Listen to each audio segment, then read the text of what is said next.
करने के बाद सावित्री ने अपने अनुचरों द्वारा इस युवक को बुलावा भेजा। सावित्री द्वारा बुलाने जाने पर सत्यवान के पास आ पहुंचा। सावित्री द्वारा परिचय पूछे जाने पर सत्यवान ने कहा, हे राजकुमारी, मैं एक दलित प्रभावित कुलीन युवक हूँ जिसकी जंगल में रहता हूँ। मेरे साथी मेरे माता पिता भी रहते हुए अंधे हैं। मैं जंगल की लकड़ी काटकर बाजार में बेचता हूँ। इसी से हम तीनों प्राणियों का जीवन निर्वाह होता है।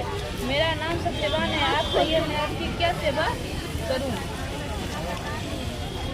उस सत्यवान नाम युवक की शालीनता, दृष्टा और स्वाभिनिष्ठा से सावित्री बड़ी प्रभावित थी। उसने युवक के गुणों से प्रभावित होकर उसे विवाह करने का निश्चय किया। ऐसा निर्णय लेकर ही सावित्री ने युवक से शांत गंभीर राजा ने आवाहन कर नारद जी को बुलाया और सारी बातें बता दी। नारद जी कुछ पल विचार कर बोले, हे राजा, तुम अपनी कन्या के विवाह का दायित्व उसी पर छोड़ दो जो तुम अपने कि वह अपने लिए स्वयं ही कोई योग्य वर तलाश ले।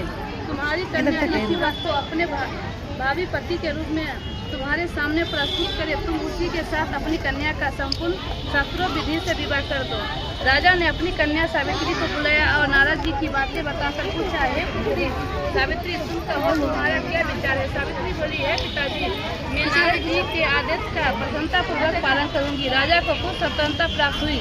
अब राजपुत्री सावित्री ने सखी सहेलियों, दास दासियों और अनुचरों सहित भावी पति के योग्य व्यक्ति को ढूंढने में भ्रमण करना प्रारंभ कर दिया। अनेकों नगर वन प्रांत पर सावित्री एक छोटे से समित जंगल में पहुंची। वहां पहुंचकर सावित्री ने अपना रथ रुकवाया। प्राकृतिक की सुंदरता निहारने के बाद कहने लगी, आँख खुलने पर एक